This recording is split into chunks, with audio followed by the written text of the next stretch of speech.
And good morning, ladies and gentlemen, as we welcome you inside of Super Bowl Appleton, Wisconsin. What a wonderful city. Pleased to be here with you. My name is Emil Williams Jr., of course, of BowlStreamTV, and pleased to be bringing you the 2022 Wisconsin High School Bowling Championships, of course, courtesy of the Wisconsin High School Bowling Club.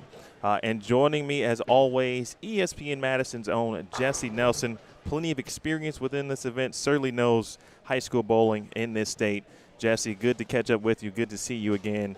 And I'm excited, and I know you are too. Our favorite day of the year, Emil. And guess what? This time around, because we're at Super Bowl in Appleton, it's Super Bowl Sunday. Oh, nicely done. How about that? Super Bowl Sunday. You've been waiting to say that, I think, for a couple of months. Well, I found out in the program last year they said we were going to be here. So I've literally been holding on for over a year to use that line. But can't wait to get the high school state championships going today. One of my favorite days of the year, one of my favorite events in the state of Wisconsin, in all sports every year. The way that this center gets packed in with the fans, the grind that this weekend is from qualifying for this singles tournament starting on Friday afternoon all the way up now until Championship Sunday. It's an amazing conclusion to what has been a tremendous season for all of these young athletes, and to showcase their talents here on BowlStreamTV, it's an experience unlike any other. Appreciate everyone joining us this morning as we continue to get locked in here. Our singles matchups are about to begin. We'll have the boys singles, of course, and girls singles. Sky Farr and Allison Candler will start, the 4 and the 5 seed. Allison the 4, Sky the 5. Ethan Jones, the 4 seed of the boys side, and Trey Henriksmeyer, the number 5 seed for the boys. And just a couple seconds left of practice before we give way to Jesse Nelson's announcements here in the building. But Jesse, any thoughts as we get set to open up some singles state championship action? It's always interesting, Emil, as we start with the singles competition here in the early morning and you get going after this long weekend with the team competition, the singles qualifying over multiple days. How do these athletes start right away out of the gates? I think setting the tone early, first couple of frames, can be do or die in a one-game situation. So I really am encouraged to see what all of these bowlers are able to do in this particular situation right out of the gates early in the morning, and see how that crowd is behind them too. I think the crowd is definitely ready. It's pretty loud and excited. We've got introductions here. We've got one more photo to go here as well. This is the part I like. We're superstars, Emil. I'll take it. We'll take it. We'll take it. All right, Jesse, take it away.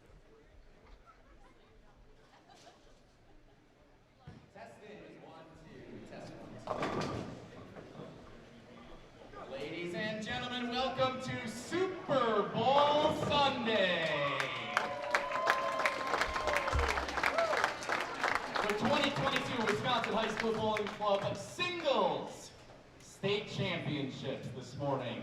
My name's Jesse Nelson from ESPN Wisconsin. Emil Williams is here with me as well. You can watch our broadcast today or on demand afterward live on BowlStreamTV.com. BowlStreamTV.com, where our stream of our video broadcast of today's event exists. Let's get a round of applause for all of our qualifiers for our state singles competition.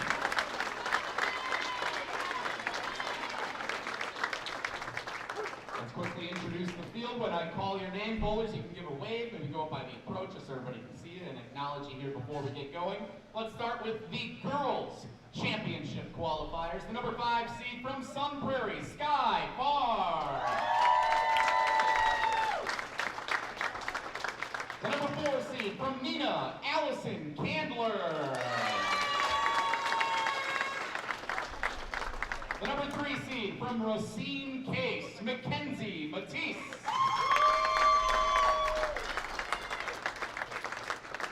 The number 2 seed and the proud owner of a 300 game in qualifying, Zoe Darwin of Monona Grove. And the number 1 overall seed from Campbellsport, Brianna Thompson.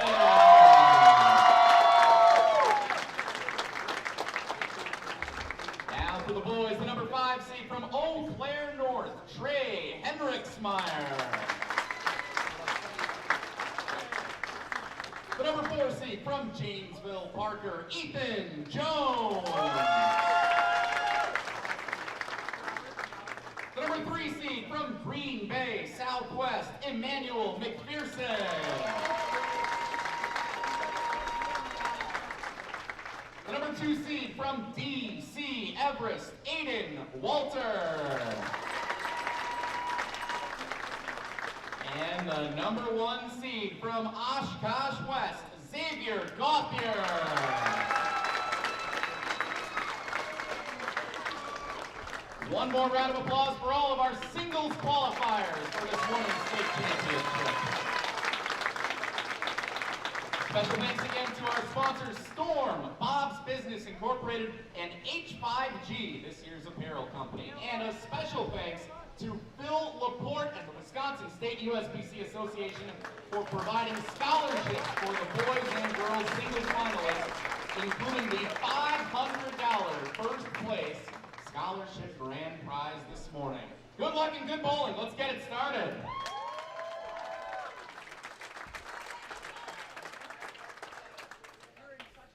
Well, they don't call him the best in the business for nothing, folks. Jesse Nelson handling announcements, and now it is time for bowling. They literally don't call me the best in the business, Emil, but thank you very much. I appreciate that. Looking forward to it. Here we go. State championships underway. First ball over on lane 44. That belongs to, I believe that is Allison Candler from Neenah. We'll get a check of that here in just a moment. And the first ball on lane 42 belongs to Ethan Jones, the lefty from Janesville Parker, a junior. We're underway, Emil. Here we go. And we are a couple of two-handed, or a couple of lefties, or two-handed bowlers, I should say. Ethan from the left side, and a nicely done there from Allison on the washout conversion to start. Allison Candler of Neenah. Fill percentage 81% on the year for Allison. That is the third best in District 8A in the greater Appleton area, which is where we are here at Super Bowl. Early miscue, unfortunately, there for Ethan Jones, and we'll see Sky Farr of Sun Prairie. First ball for Sky on lane 43, and it's going to take a little time to figure out a little bit of the pattern here this morning for all these bowlers. You always have the nerves in this first match after those announcements, and it kind of slows you down a little bit, makes you think just a little bit more about each shot. And then, of course, there's Trey Hendricksmeyer, as we're saying then, just delivers a perfect strike right out of the gates.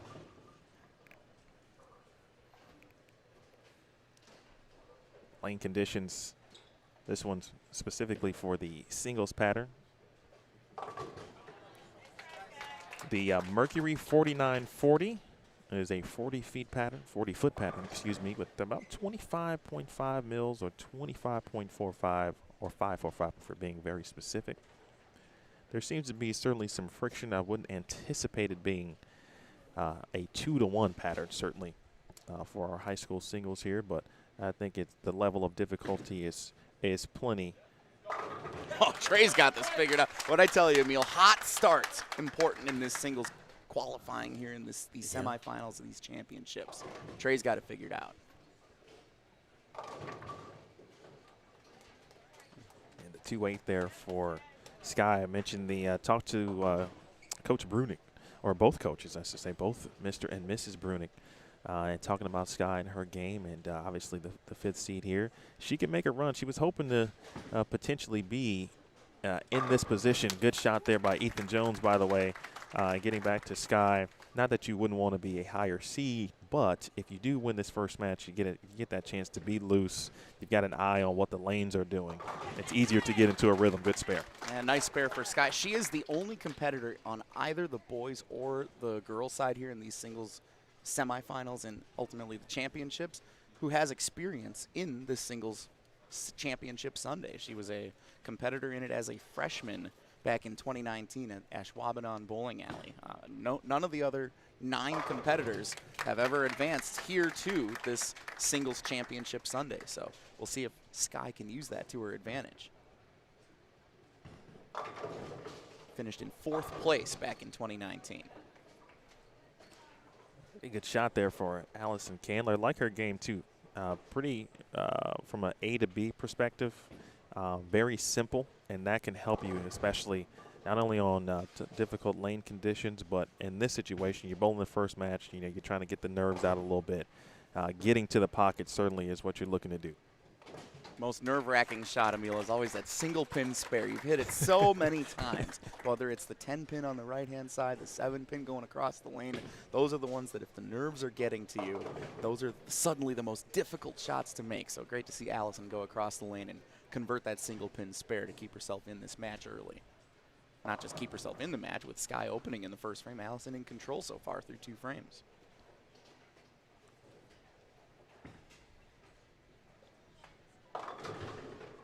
Coming up a little high, but she's leaving herself makeable spares, and that's important as you get in the early stages here, especially as you start. And oh wow, look at that strike, or spare, I should say, from Trey Henriksmeyer over on lane 41. He's out there putting in work early. Clean through 3. 3, 6, 7, 10 make. Allison trying to join him again, going across the lane, convert those spares.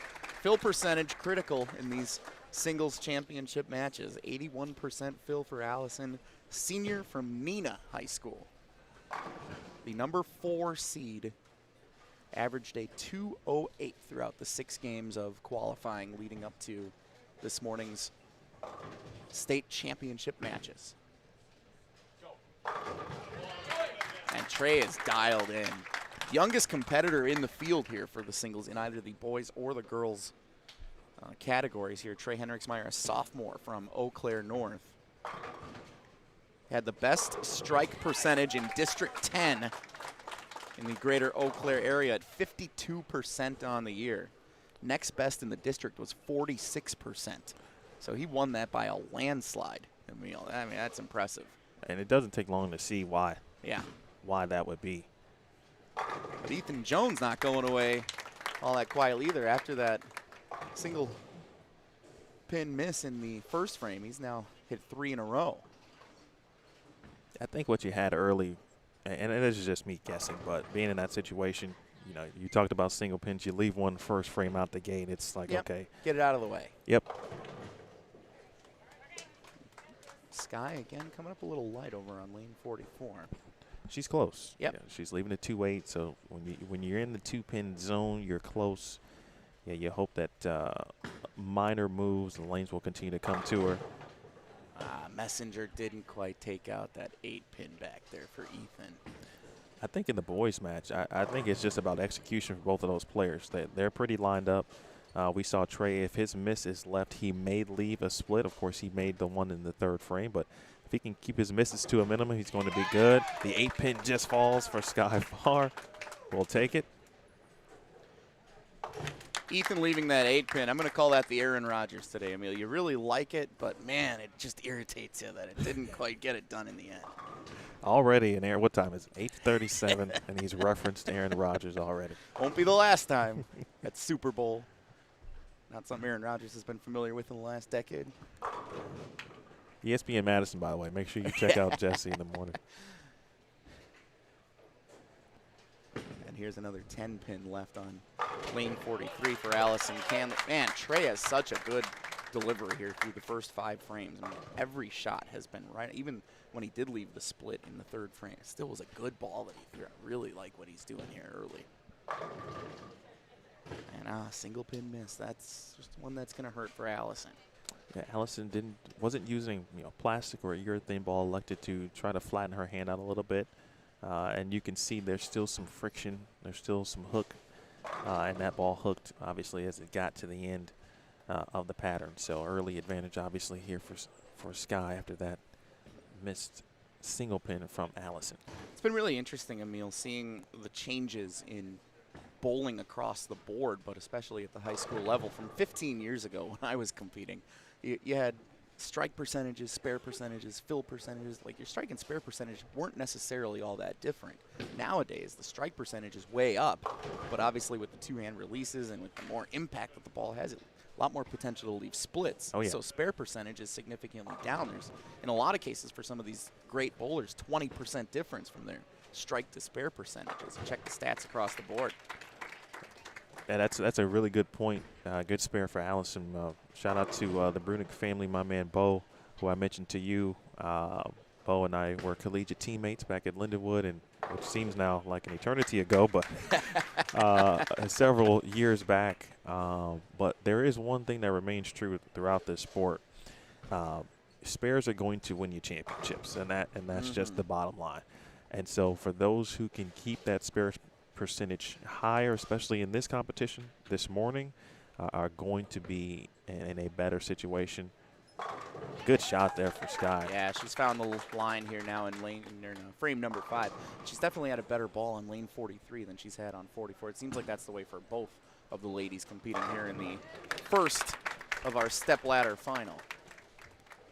And another great shot from Ethan Jones over on lane 41. He's found a great line too here throughout the first 6 frames, even with leaving that single pin spare in frame number 1. Now clean in 5 straight, 4 of the 5 being strikes.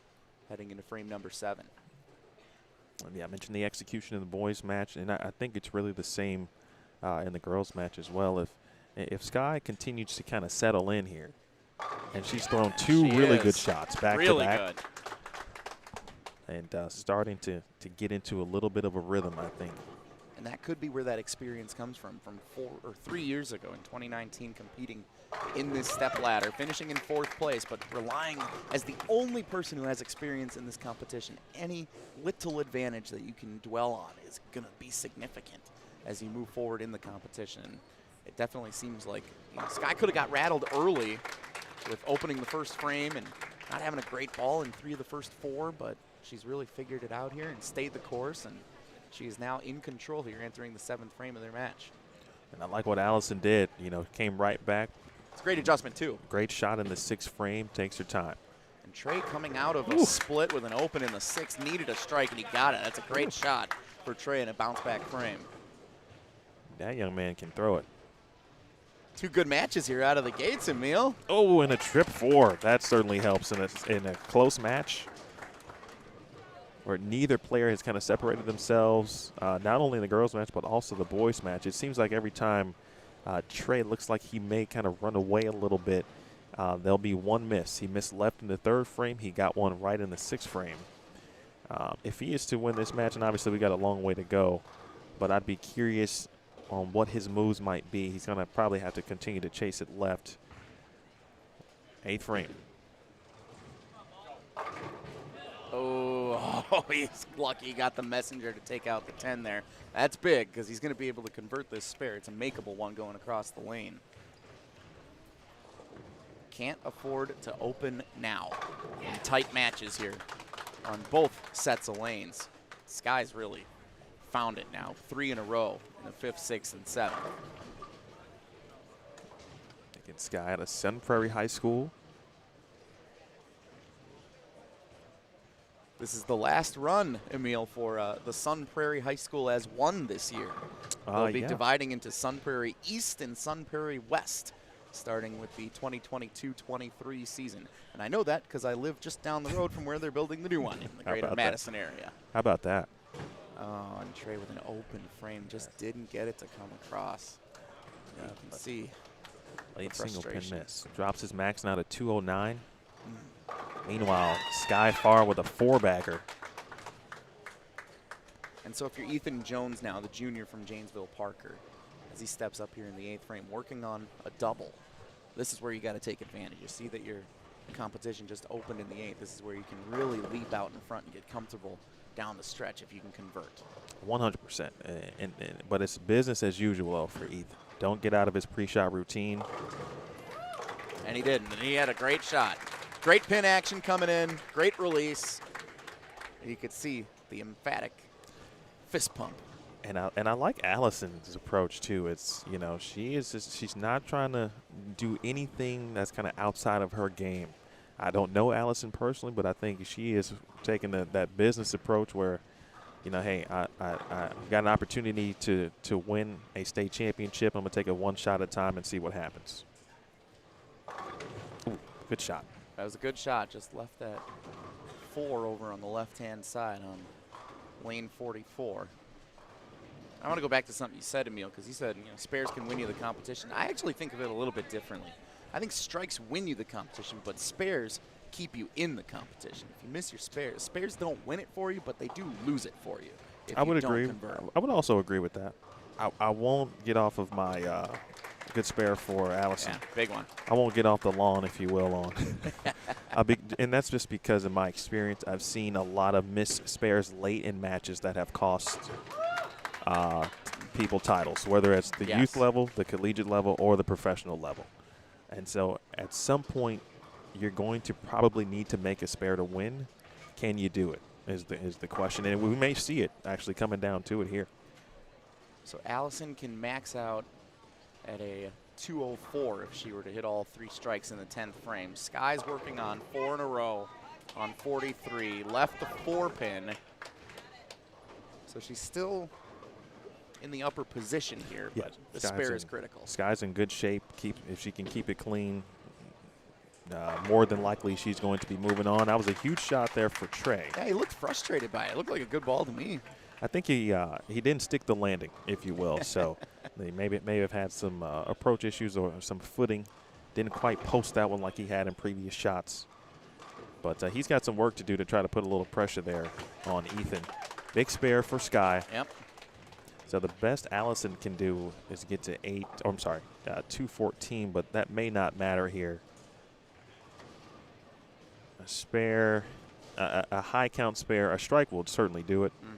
And good count on 2 shots coming up for Sky. A lot of possibilities for her, but she's just got to take care of business. Yeah, interesting when you look at the qualifying average for the ladies here. Sky Farr averaged a 206 throughout her qualifying rounds. And Allison was up at 208. So they're right about on par for what that is there. Meanwhile, I mean, the guys here, I mean, big scores averaging. Trey Henriksmeyer averaged a 232 from Eau Claire North, and that was the 5th seed. That was the lowest of the 5 qualifying. A 232 through 6 games over 2 days. That's some pretty good bowling. Unbelievable. Huskies have a lot to be proud of here with Trey Henriksmeyer representing Eau Claire North. Just a sophomore, so he'll have a couple more years to get back in this competition. Of course, he's not out of it yet here, though, working on a double with 2 more to go here in the 10th frame. Still a chance. Sky just needs 7 pins on 2 shots. That's why the strike on the first shot was huge, because it allows her some miss room, if you will, on these next 2 shots. Keep it on the lane. You're going to be good. Why not knock them all down while you're at it? And she is going to advance. Sky Farr, the number 5 seed from Sun Prairie. Big shot here for Trey. This is a must strike here. The Aaron Rodgers. The 8-pin stays standing.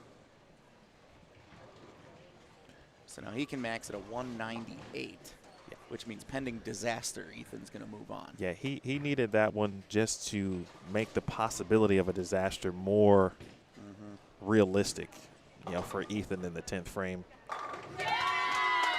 Nicely done from Sky. Very nice game, though, and not game with the 198, but the bowling game for Trey is very good. I look forward to seeing him continue on in his career path. Again, just a sophomore here, so he's got, as Jesse mentioned, a couple more years. I'm already fast-tracking him to college bowl. I want to see him bowl collegiately. Yeah, he definitely has a bright future. You could see right out of the gates the poise that he had here in this competition. It's not easy to be a young bowler like a sophomore like he is, competing against juniors and seniors that have been down this path several times. And at this state level, he's got a couple more years to still compete for a state singles championship, and I think he's going to be right here with the best of them.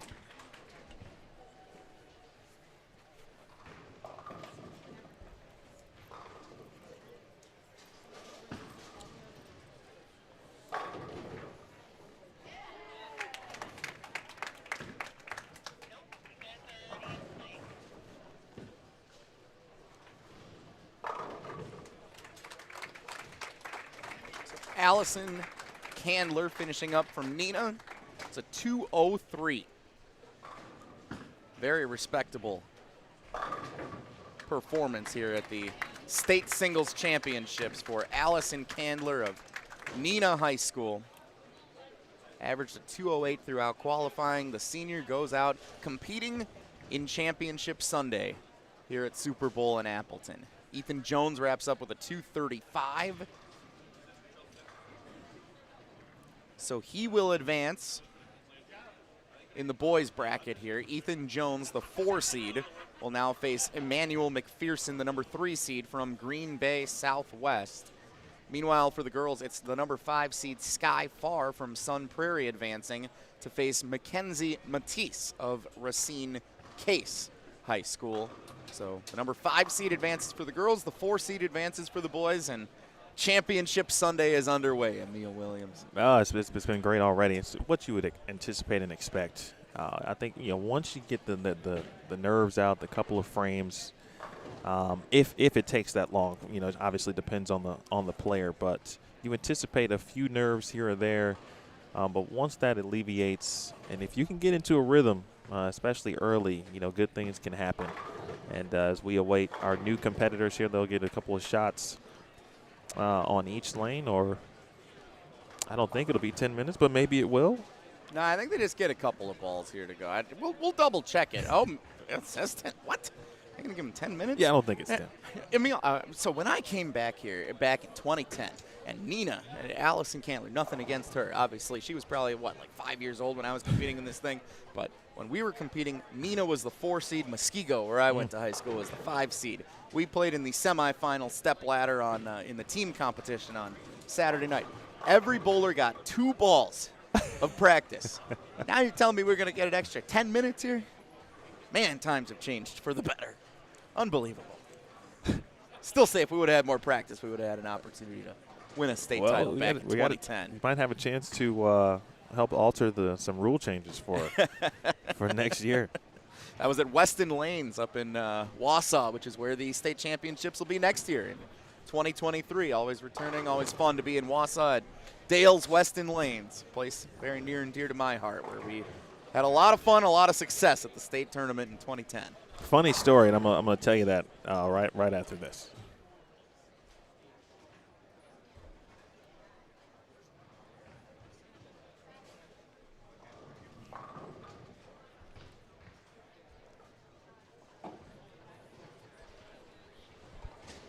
And a quick update for those coming in to the broadcast. Welcome. My name is Emil Williams Jr. of BowlStreamTV, joined by ESPN Madison's Jesse Nelson, who essentially has been at the call at this wonderful event. How many years have you been here now? 8 years now. How about that? 8 years. I had to do the math on it a few days ago. 8. I can't believe it. First one was in Sun Prairie. I live there now. I'm going to buy a house there now.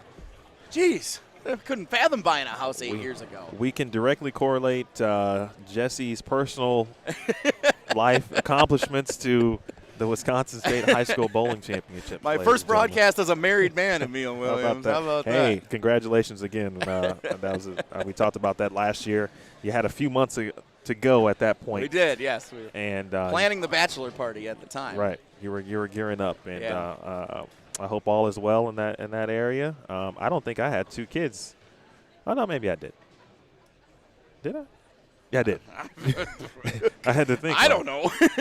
No, I do. Yeah, I had my youngest son was just a couple of months old at that point. He is now 1 and some change. Wow. Big first birthday? Yes. But I've got 2 sons. My oldest son, who's 2.5, he's got a summer birthday. The youngest son is born in December, so you gotta figure out different things to do for the December birthday as well. But appreciate everyone tuning in. It is the Kegel Mercury. It's a 40-foot pattern. I won't call it. It's certainly not 2-to-1 by any stretch. As you can see, there's plenty of friction. But I think Trey, when he leaked one right, that lets you know there is some level of out of bounds if you're going left to right, I think, and he misses early. We'll pay attention to Mackenzie Matisse. Her practice shots were pretty on line, playing the outside portion of the lane. She looked to be about 5, 6, 7 at the arrows, but she also was throwing something with a lot of surface on it, so something that's going to obviously read the lane pretty early. So we'll watch these matchups, and we'll watch quick note for Emmanuel. Jesse, we'll have now 2 two-handed lefties on 41 and 42. So from a transition perspective, Ethan, who's already bowled a game might see more of that transition quicker with Emmanuel now bowling on this pair as well. So something to watch out for, and I'll get back to the Weston story at the end of this match. We always used to laugh because one of my good friends on our Muskego team back in the day, Danny, was our only left-handed bowler. Oftentimes he was the only left-handed bowler in the entire match. And we always said it was no fair that he never had to deal with lane adjustments because the only line was his own.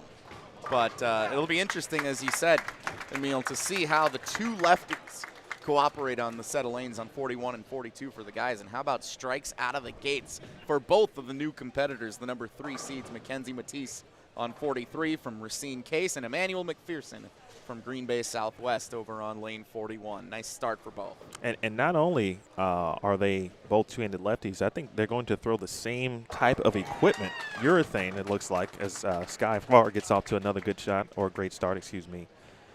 So they're going to be in the same part of the lane, same bowling ball, same type of bowling ball. Hey, strikes all around in frame number 1. We love to see that. Best of the best here in the state championships on a Sunday morning. What kind of Sunday is it, Emil? Apparently it's Super Bowl Sunday. Super Bowl Sunday. I really, and I'm not saying that, but I really enjoyed that. What do these bowlers have in common with Brett Favre and Aaron Rodgers? 1 appearances at Super Bowl. How about in their that? career. I guess Favre actually had 2. Should have worked on that joke ahead of time. Testing it out here. I'll make the announcement for everybody later. Get some laughs. That'll be fun. First non-strike for any bowler here. Ethan Jones over on 41. Left a single pin, though. Very makeable. I think that's his second 8-pin that he has left, so a little high on the head pin from the lefty perspective. There's McKenzie. Bang. And I wonder, Emil, over on 41, if that's the start of the adjustments that these lefties are going to have to make. It might be a little early to call that, but you know, as the oil starts to break down a little bit, you got to make a small adjustment. Whoever makes it better and finds it first is going to have the most success in this match. Well, I think the key to kind of deciphering whether or not you need to make a move is knowing if you threw the best shot possible. And if you felt like that was the best shot you could have thrown and you left something that, you know, maybe you think you shouldn't have left, then you start thinking about the what minor adjustments may need to be made. Nice shot there for Emmanuel. 61% strike percentage on the year for the senior from Green Bay Southwest, Emmanuel Macpherson. Second best in the District 8 region. That's the greater Green Bay region, only behind Green Bay Preble's Carter Westcott, who has a 64% strike percentage. Big strike percentages in the greater Green Bay area, but great bowling here so far for Emmanuel Macpherson, who averaged a 234 through the 6 games of qualifying. Interesting note about how he got started. His dad was a collegiate bowler, and Dad would take him bowling very often.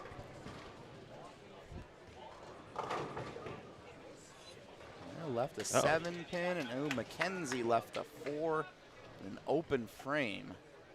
And that is the first open frame for anybody on our 4 lanes here in stepladder number 2. Okay, Emmanuel there a little light and kind of left that mixer 10. Let's see how the lefty will attack. Looks like he's going to hook at it and take care of business there. Nice and easy. Yeah, and the early single pin miss there for McKenzie. McKenzie Matisse bowls a lot of elite youth tour events, which take place in the Chicagoland area. There's Sky.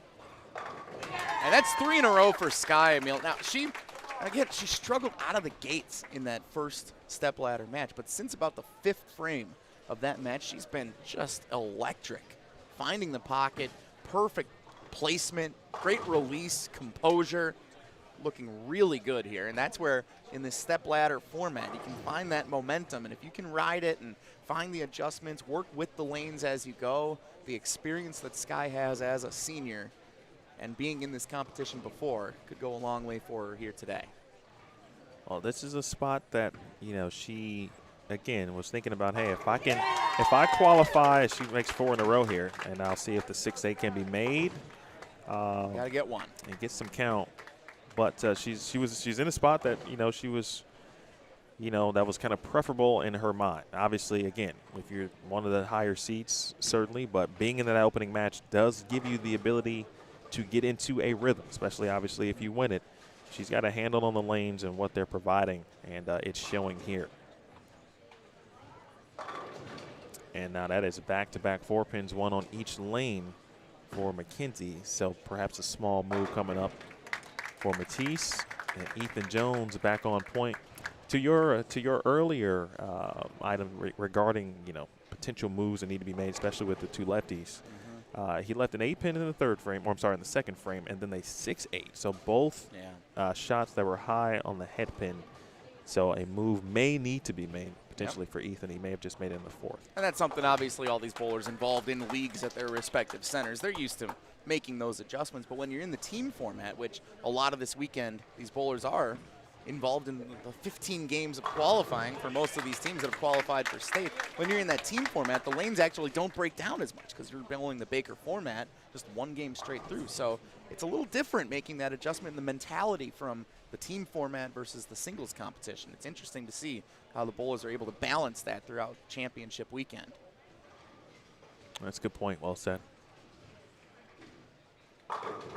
Good shot. Yeah, great bounce back from Mackenzie. I think she made a slight move left, just kind of give herself a little more angle through the front part of the lane, especially after leaving those back-to-back 4-pins. This is the left lane, I think that, or this lane, I should say, the left lane for Emmanuel might be the troublesome one. Yeah. He's gone light now twice on that lane. And you saw him coming back, kind of motion to himself, pointing to each lane, so you wonder, you know, maybe he's playing them differently already. How about Sky that? far. Perfect through 5. On fire.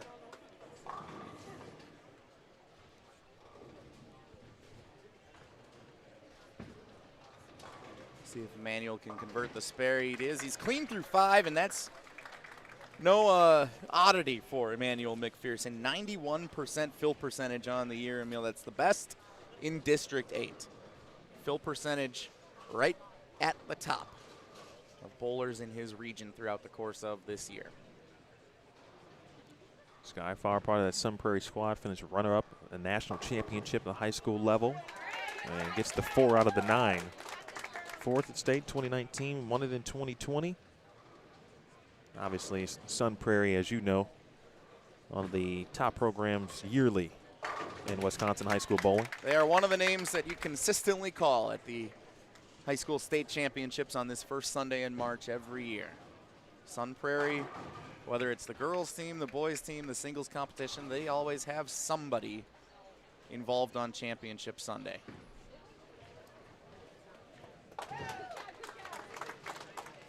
All right, good spare for Sky. Mackenzie's got some work to do. The good news for Mackenzie is she hasn't missed the pocket. She's left 2 4-pins, and I think she's already made the adjustment, which we saw in the 5th frame. So that's great news for Mackenzie. Yeah, Mackenzie's going to need one open from Sky. She'll need to have her see a split or something if she wants to complete the comeback. But if she can put the pressure on, it's the best you can do. The best defense that you can play in bowling is just do the best that you can offensively, run your score up, and continue to play the mental game with your opponent. At the same time, what could be bad news is that Mackenzie continues to hit the pocket, but her carry situation now is iffy. 2 4-pins and a 10-pin. You know, she may be looking at a ball change. Nice shot, Emmanuel Macpherson. Clean through 6, 4 of them strikes, and he only left single pins on the other spares. Mackenzie didn't make the 10-pin in the 6th frame over on lane 44. And yeah, we spare shooting, is, you know, we already touched on it a little bit at the top of the broadcast, and it's obviously a part of our sport. But in this situation where you haven't missed the pocket and your opponent has started with the front 5, when you miss a couple of spares, it makes, as you just talked about, trying to dig out of that hole now, a much more difficult task. And at this point, she's kind of got to say to herself, all right, I might need them all. And I don't know if her ball reaction is going to allow it. Mackenzie already with 2 opens here in this match. That's uncharacteristic. She has the best fill percentage in District 3A, the Racine-Kenosha area, 89.6% on the year. So just shy of 90% fill on the season already with 2 open frames. And she's got to make this 10-pin on lane 43 here in the 7th frame to avoid a 3rd. Converts at that time. Nicely done for the senior, Mackenzie Matisse. Best strike percentage in District 3A. Emil, I love this stat. Her strike percentage, 58.5% on the season. Fantastic strike percentage. How good is it? No other bowler in her district, and that's a good district with the Kenosha schools, the Racine schools. No other bowler above 50% strike percentage in that district. Running away with the best strike percentage in the district this year. Mackenzie Matisse. Have a year, and it shows here at the state singles championships. I think I forget which district or which school Stephanie Zagar attended. Yeah, that was Kenosha Tremper. I was going to give Stephanie a shout out coming up here, Emil, because the ladies in the competition this year, this will be the first time the queen is dethroned. It's because she's not eligible anymore. Stephanie Zagar won it in this back-to-back years, the girls state singles championship. So someone new for the first time in a couple of years. I was going to say, when you mentioned that district, and I'm like, no, I'm pretty sure Stephanie Zagar was in the Kenosha area as well. She's one of the, still, one of the top players. Not only at high school, obviously, she's moved on to the collegiate aspect of things. And as Ethan Jones strikes now in the 8th frame, we've got ourselves a match here. It's a good one between the lefties. 236 right now, max for Ethan Jones. 259 max for Emmanuel Macpherson. And Skyfar Brooklyn. Hey, when you're at this point in the match and you kind of see the writing on the wall, if you will, one of those never hurts no matter what point in the match it is, but it's one that you can easily smile about at this point because of this one's almost over. Rule number 1, Emil, for the Muskego High School bowling program, never complain about a strike. Doesn't matter if you bulldoze it over or if you go Brooklyn on it, never complain about a strike. All 10 pins go down. You can talk about it with your coach back on the far end of the lanes, but you enjoy when you don't have to shoot a second ball. It's a good thing going for you. Mackenzie's game really is excellent. I look forward to seeing her continue to compete as well. Won a PBA Junior Regional. She's won an Elite Youth Tour title as well. The 2019-2020 Racing Youth Girls Bowler of the Year. Emmanuel. He got a nice break on 42 because he let it down early, so you heard a bit of a bounce on 42, but it pushed and held line. But that left lane has been the tricky one for him. Every non-strike for Emmanuel has come on the left lane in this game. Now, if my math is correct, which it has been wrong many times, Emil Williams, 238 I think we're looking at for Emmanuel max out here if he converts this spare. That is correct. So he can hit 238. So Ethan Jones, even with Emmanuel being clean through 9, Ethan Jones only has the 1 open in frame number 3. If he can string some strikes together, he's got a chance. The good news for Emmanuel is he cannot be shut out, so he's going to have a chance to win no matter what. But Ethan Jones can make life very difficult for Emmanuel with a strike here in the 9th and definitely a double in the 10th frame. This is the big shot right here. Needed that one. Great shot under pressure. Gosh, these bowlers are good. Big shot there. And what that does now is if Jones can put a couple here in the 10th, that will put him in the 230s, and that would force at least a double.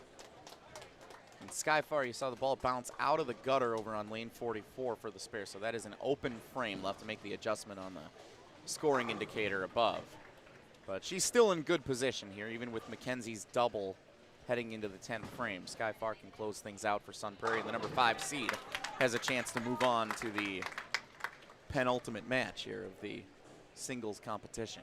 Big 3-bagger for Ethan Jones. This is the one coming up here. This shot coming up would force a double. And depending on what happens on the fill, it could be a double in 8, it could be a double in 9, but big shot coming up here for Ethan Jones. I'm not going to lie, Emil. These were the shots I loved as a high school bowler. I think anytime you have the best of the best, you have a chance to put the pressure on. You're kind of playing as the underdog heading into the final frame. You play loose. You have the excitement of hitting a big shot. And look at Ethan here. Needed every pin down the stretch, and he's hit 4 in a row, a chance for 5 to close out with a final ball coming up in the 10th frame. And he aced that shot, too. That was a no-doubter. And, we're talking about high school players. And when you see our youth today, first of all, our youth players today are incredibly good. And I think Bo can attest to this. They're better than we were. Back in the day. No doubt. And so to have that type of poise, to be able to perform in the clutch, huge shot on the fill. Got them all.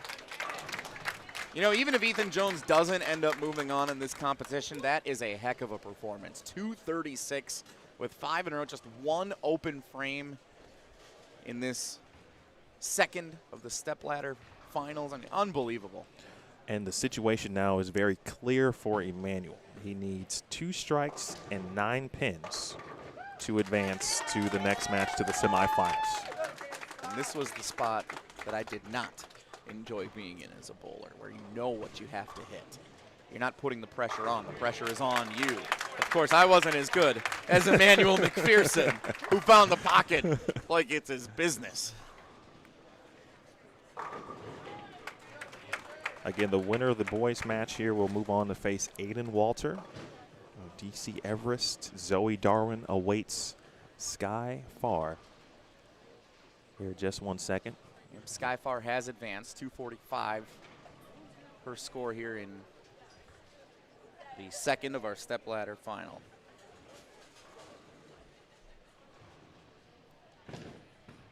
Must have. Oh, perfect shot. Go. Perfect shot. And I love the enthusiasm when you see the emotion from the bowlers here. It's a grind to get through this weekend, not just this weekend, the entire year. From the time that you're trying out in September and October, those first practices, then you step out on the lanes here today, Championship Sunday. That's what it's all about. Nice tournament career for Mackenzie Matisse, but here's the moment. 9 or better, Emmanuel moves on. 8, we have a tie. 7, he's out. 9. Wow. Oh, there it is. Baby. There it is. He got it. The senior keeps his bowling career alive. How about that? What a shot. What great bowling from both of those bowlers in that match. 236, 237, clutch shots in the 8th, 9th, 10th. Are you kidding? From both players, too, right? Because Ethan Jones had to step up and put himself in the position to force Emmanuel to have to double. And, again, depending on what Ethan's fill shot was, what that was going to obviously affect what Emmanuel may have needed on his fill. And, that the right lane has been his lane. Right lane has been this lane. So we'll keep that in mind as we move to the semifinal match versus Aiden Walter. He did the non-strikes for for Emmanuel this game, minus that fill shot, all came on the left lane. So it's chalk on the boys bracket. Trey Hendricksmeyer, the 5 seed, finishes in 5th. Ethan Jones, the 4 seed, finishes in 4th. Emmanuel Macpherson, all seniors remaining on the boys bracket here. Emmanuel Macpherson of Green Bay Southwest advances to face Aiden Walter of DC Everest, the number 2 seed. Meanwhile, Sky Far running the gauntlet so far on the girls bracket. She knocks out Allison Candler of Neenah, Mackenzie Matisse of Racine Case, and now it will be a battle of 2 of the bowling powerhouses from the Madison area, with Sky Far of Sun Prairie and Zoe Darwin of Monona Grove going at it in the second to last of the stepladder final. Winner to play for the championship in the 2022 state singles competition. I tell you what, Jesse, we've both been around bowling, I think, for a long time at this point. And I've had the privilege to watch a lot of great matches at various levels of this sport. But every now and then, no matter what you're watching, you just there's a match that just kind of takes you and makes you take a step back. And that last match between Ethan and Emmanuel was one of those matches where you sit back after you get done with it, you go, whew, man, that was a great match. I mean, and Emil, you talk about every pin mattering in that. One pin was the difference between two fantastic bowlers. And you look at Ethan, I mean, the spares that he was able to convert, the one spare that he wasn't able to convert. He's going to kick himself about that for a while. But Emmanuel Macpherson being able to hit strike after strike after strike when he did, converting the single pin spares, that's what did it for you. That's what gets Emmanuel to move on. It's just clutch bowling. It's having that calmness on the approach, not having the big moment get the best of you. I mean, it's just, that was fantastic bowling. Not a count less than 9 minus the split from Ethan Jones, which was the 6-8 he left back in the third frame. But not a count less than 9 by both players. Excellent match. We got another 10 minutes of practice here, so. No, we decided that it's not 10. Do we have a Super Bowl halftime show? Well, I don't know if we can top. Need me to do a little song and dance, Emil? I don't know if we can top the real Super Bowl halftime show that just took place. One thing I'm noticing. Celebrity guest Yvonne Bennett. We could get Yvonne. I'm sure she's watching a little bit as well. We can get the entire staff here. Sure, yeah, I'm all out. Little Rockettes. BCAW. Shout out to Bowling Centers of Wisconsin, too. Everyone here doing great work for this event. Everything that goes into it. Qualifying actually was split between 2 centers this year as well. So, Sabre Lanes, we got Super Bowl. Big thanks to everyone involved here. We go righty in our next match from the boys' perspective. Aiden Walter. But he also is going to throw urethane. And, I don't think we've seen no, that's not true. Trey Henriksmeyer was throwing reactive in his opening match. He was the 5th seed for losing to Ethan Jones. But looked like a very strong, powerful right-hander. Is going to probably bend it a little bit. Looked like he can bend urethane. And, that'll be interesting to see. What the right lane or the right side of the lane now will produce. In a way, he's in an area that no one has really been in on the right side of the lane because Trey was around third arrow with reactive. So, we'll see how Aiden maybe can use that to an advantage if he can. Pretty clean over there for him, absolutely. And then on our girls' side, Zoe Darwin, the number 2 seed. She looks to be around the same area as Sky Farr. I think one thing that I've seen from Sky, I feel like she may have made a minor move right early in an opening match, or later, I should say, in that opening match. But we'll see how Zoe likes to play the lanes. And I think both players will be in the same vicinity. This is our, 1, 2, this will be the 3rd match now on both pairs. We talked about the potential lefty transition situation. That's still something to keep in mind for Emmanuel, too. Because you still anticipate that to come up because, 2 lefties on one pair are going to create some transition. So we'll have to watch that for Emmanuel. And I think both Sky in this situation as well, as she continues to move on, she's going to continue to interact with transition and see what moves she'll be making as well. Interesting strategic decision, Emil, and I want to know what you would do here. So as the better seed in each of these matches, you get to decide whether you want to go first or last. And so far it appears that it's been mixed because Emmanuel went first. He chose to go first in the previous match, which he won. And now here in this one, you see the number 2 seed, Aiden Walter, deferring to let Emmanuel throw the first ball. What would you do? I think it depends on each match, but I just watched Emmanuel, throw the strikes he needed in the 10th frame to win. So if you're hoping that, he's going to finish the match and first essentially and say, hey, I'll let him handle that and I want to see what's happening. I think it just depends, right?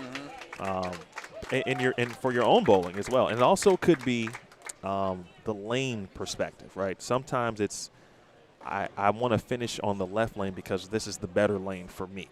And I'm going to have my opponent finish on the right lane. No matter if that lane is good or not, you're going to take your best lane at the end of the day. So it also could be that as well. Aiden Walter. If we're talking about pressure, it's like, no, I just watched Emmanuel throw a double and 9 to win by 1, so we can throw that part out the window. But it might be more of a lane choice aspect of it. The guys are 3 for 3 here so far to start. Emmanuel started with a strike. Aiden, 2 great balls on each lane for strikes. I bended like Beckham. I told you, he's bending urethane. There's some friction out there, too. This could be a high-scoring semifinal of the stepladder final here in the boys championship. Well, I'm going to tell you right now, Jesse, that the left lane is going to be the difference in this match on the boys' side. That's been the lane, as we said, that Emmanuel hasn't had a lot of strikes on. If we were keeping track of his left-right, like if we were doing a TV broadcast, his right would be like 90%. His left lane would be about 20. And that's not a negative thing. Right. It just means he's not carrying essentially on the left lane. Zoe Darwin and Skyfar each with spares in the first frame in the ladies match here on 43 and 44. Zoe, the proud owner of a 300 game in qualifying. Perfection, Zoe. I see you. Always a great time to remind that my best score ever was a 299. So I've got one up on you. Zoe has me beat. But I only have one. No, fantastic bowling over the qualifying rounds for Zoe Darwin of Monona Grove. 219 average through the 6 games of qualifying. Going to be a fun match here to see who advances to the girls' singles state championship to take on Brianna Thompson of Campbellsport. And a tough split for Zoe on 43. So you got to take 2 here. Got to make sure you get the count. I don't know if anybody's going to be able to stop Aiden. Well, you saw you see right there what urethane does. Oh, push a little bit. Oh, I was going to say Zoe gave that one a run a little bit. But it's going to hurt. The benefits of urethane in that situation is basically Aiden, and this is my first time seeing him, so there's some assumption to what I'm seeing, but obviously powerful and powerful with the one hand, powerful one-handed righty. He can get kind of as much as he wants on it, and the urethane, quote unquote, is not going to overreact, right? He's getting it there early. He's seeing the friction early. The urethane is going to see it, but not overreact like a reactive ball would do. And that is to his advantage, certainly on this pair right now. And as I mentioned, no one else has been bowling on that side of the lane. And when I say that side, the outside portion of the lane, he's getting it to like what looks to be 2, like 30, 35 feet down the lane. We saw Trey Hendrickson again at, 3rd or 4th arrow. And now if there's a thing, that's the thing that always will come back and, bring you back down to earth, if you will. Spares will hurt. And both of these bowlers in the boys match here, Emmanuel Macpherson, Aiden Walter, second in their respective districts in fill percentage. Excuse me, Emmanuel is best in his district with a 91% fill percentage. Aiden second best in District 9, the greater Wausau area, behind only one of the greats, Robert Vader of Iola, Scandinavia. Kind of a surprise to not see him in this singles state championships here Sunday. Oh, wow. And the first real trouble on the left lane because, Emmanuel had been getting out of, or I should say he'd been leaving things that were makeable. Even though he was kind of light in that pocket all the time, that time was the most detrimental and makes this split tougher with the 3-pin actually going down. So again, if you're Emmanuel, your opponent just opened as well on a makeable spare, so just get 1 here and feel pretty good still heading into the 5th frame. Pretty even match to that point. Oh, make it. Almost did. It's a heck of an attempt. So he's got a 68 in the 4th, while Aiden's got an 87, both coming out of opens. So still anybody's game over in the boys match. Meanwhile, over on lane 44, Zoe Darwin stepping up here. Skyfar 3 for 3 in fill to start the match. Zoe opened the 2nd frame. This is her first shot at the 3rd frame. And leaves a little group of 3 over on the left-hand side. Yeah, not the easiest of spares there. No. The old 2-4-8. Zoe with her ball speed is probably the lowest of the competitors we've seen, even lower than I think than Allison Candler But the lower ball speed allows her to throw it away from the pocket a little bit because their slower ball speed will see the pattern and react a little bit more. So it'll kind of give that impression that it's hooking more. But tough spare here to deal with. Meanwhile, especially when your opponent is in rhythm and making things difficult. But that's a huge spare, especially That's a really good spare. That's one that you need that in order to be able to sustain momentum for the remainder of your match. And Zoe does a fantastic job staying in it by completing that one. And now if she can turn a strike here and make the most out of that spare, you never know. If Sky leaves her an opportunity with an open frame, Zoe could string a few together and come back and play for a state championship. Unfortunately, went left on that one. And at the same time, that slower ball speed can hurt slightly because, this is the third match now on this pair. So there is some hook down lane. So Zoe might have to move a little further left potentially to kind of counteract what she's seeing here. The mental game over on 41 and 42 as Zoe completes the spare on 43. Nice spare again for Zoe Darwin of Monona Grove. The mental game over on 41 and 42 for the guys here. Who's going to make the right adjustment? Because right now both of the bowlers are throwing good balls, but they're leaving various pins. It's like there's no consistency necessarily to what's happening. Yeah. So who's going to figure out what the small adjustment is that they can make to find the pocket, to get the right pin action that they need to play the lane correctly? That's the stuff that you're thinking about as you're sitting down in these chairs here at Super Bowl. Just what am I going to do? There's no doubt. I mean, and thankfully, obviously, they get a chance to talk with their coaches as well while this is happening. And, Sky at least one right a little bit. I mentioned the OB. There is still one, although Aiden is making it look like there isn't an out of bounds. But his ball choice and power game is helping him kind of alliterate that. Now, at the same time, if you just throw it right early, you may leave something that you don't want to see. And, I think it's always interesting, Emil, when you talk about speed and how important that is. That's the toughest thing for me to be able to control throughout the duration of a match is what's your ball speed. And I see here, Aiden was up over 20 on his last attempt over on lane 41. Here he brings it down to 19.4. And I think that's a big adjustment to identify that if you bring the speed down just a little bit, be just a little more contained, you're able to find the adjustment necessary to get that line back, get that right pin action, a little more oomph at the end if you just slow it down just a little bit. It's easy for the excitement and the enthusiasm and the anticipation of this experience here in the state championships to propel you to throw faster than you're used to throwing. So over on 43, Sky Farr delivers a strike. Nice shot for Sky Farr. Much needed strike. She's clean through 5. So she's got a 78 in the 4th with a strike in the 5th. Great bowling from Sky Farr, who started as the 5 seed. She's got a chance, if she can keep things going, to play for the state championship against Brianna Thompson of Campbellsport, waiting in the wings in the girls' bracket. And then a double here for Emmanuel Macpherson in the 7th frame as he heads into the 8th. So Aiden Walter, DC Everest, Greater Wausau area, Weston, which Emil still owes us a story about Weston Lanes. Can't wait to get that coming up. Nice shot again from Aiden Walter. Double. Both bowlers in the boys' match working on a double heading into the 8th frame. So Aiden still on top with a 30-pin lead. So let's see if Zoe Darwin can convert the spare over on 44. Woo-hoo! Just a light touch, but it's enough to knock it over.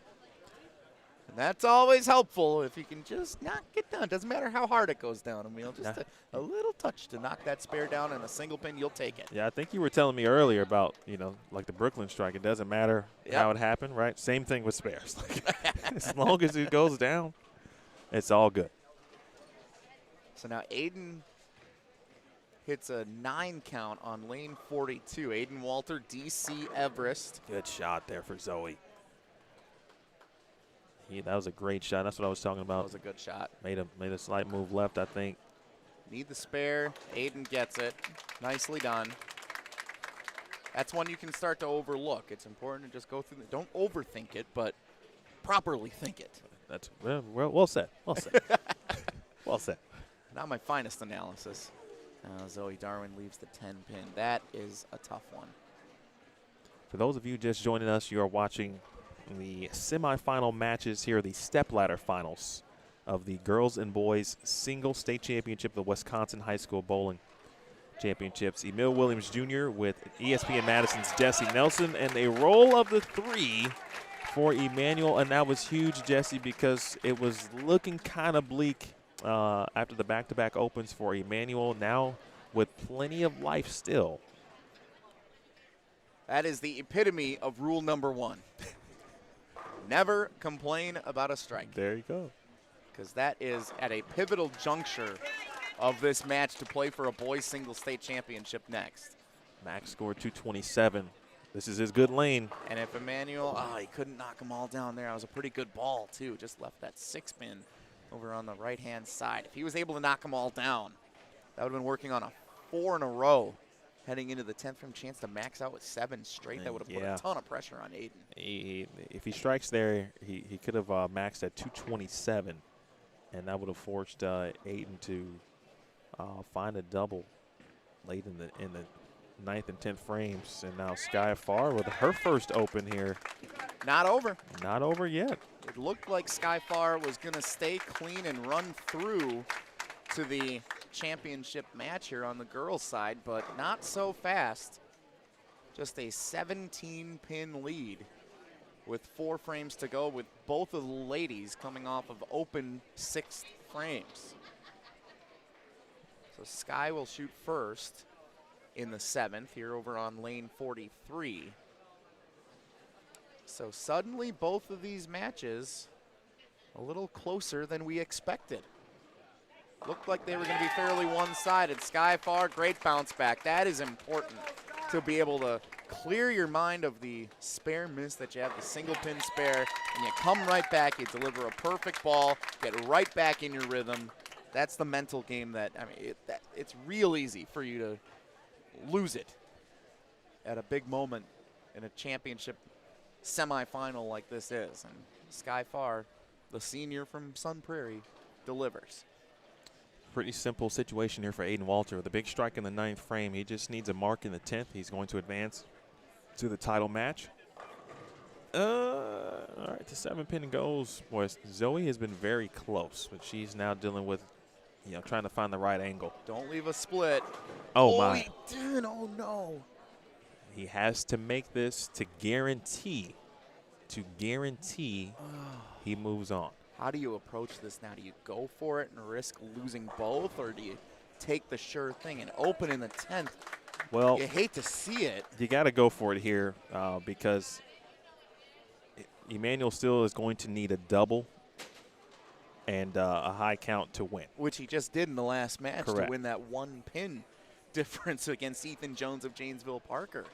It's the same situation essentially for Emmanuel Macpherson. Yeah, it's going to be a 1-pin difference depending on what happens here. I think he's going to take the 1 here. I think that's the right move for Aiden. I know you were saying go for it, Emil. I'd take the sure thing.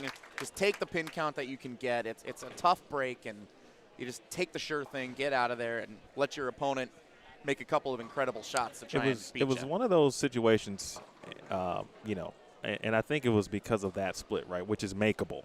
It's not a 7-10 per se. So if you go for it there, if you make it, you're going to win the match. Mm-hmm. If you miss it, more than likely you're going to get 1. You're going to still get the count, and then your opponent still has to throw. Now, in this case, same situation, a double and 9 to beat you. So, Aiden was in a good, quote-unquote, as best as you can be in that situation. Emmanuel Macpherson, 61% strike percentage on the season. Oh. Good shot. Oh, wow. I like the ball change though. That was smart. I think he went away from urethane on which had been his bugaboo lane, the left lane, made a good shot and wraps the 7-pin. Hadn't thrown reactive on his first shot at any point until the 10th frame. And again, when we talk about Jesse, youth players at this level, at this point, in 2022 being so smart and courageous. That's a move that a lot of professional bowlers would make.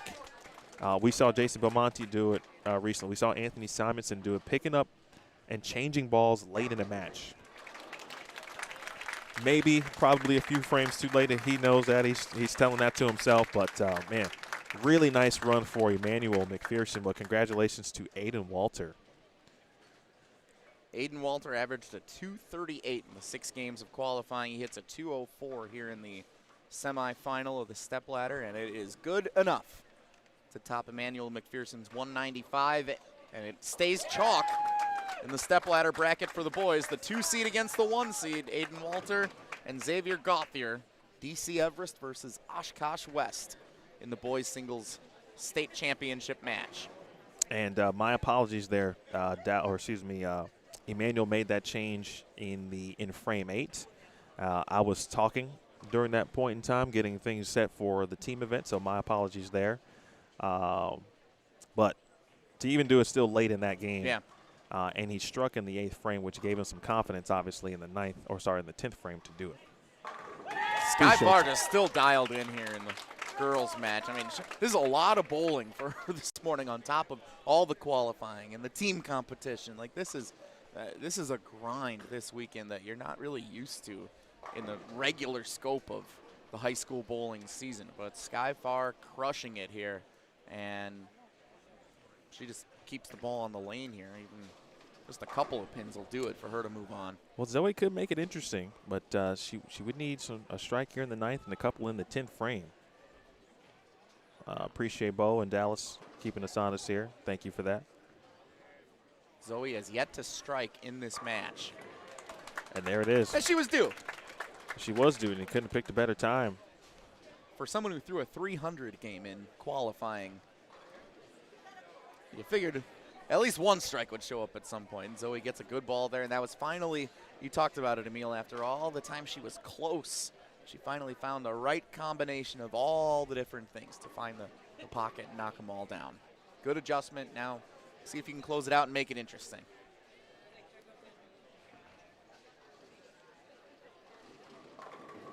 Brooklyn. Well, that's one. If she can get one more,